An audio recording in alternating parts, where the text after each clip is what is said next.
Настал день X, точнее несколько дней X. С такими словами обратились организаторы к участникам суперфинала конкурса «Лидеры России». Он стартовал в подмосковном Солнечногорске. В течение 2 дней 300 человек, которых отобрали из сотен тысяч по итогам дистанционного этапа, а также региональных полуфиналов, будут решать абсолютно реальные задачи, с которыми приходится сталкиваться управленцам в жизни.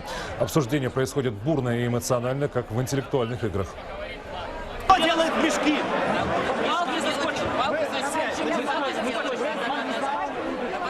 За ходом конкурса наблюдает не только жюри, но и потенциальные работодатели. Еще до суперфинала некоторые участники уже получили предложение о трудоустройстве.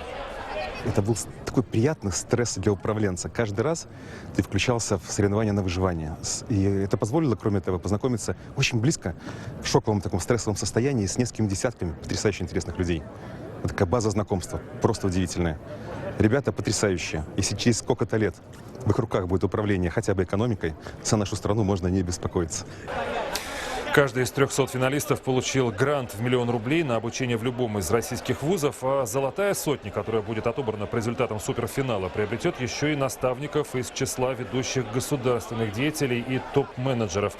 И шанс стать участником программы развития кадрового управленческого резерва.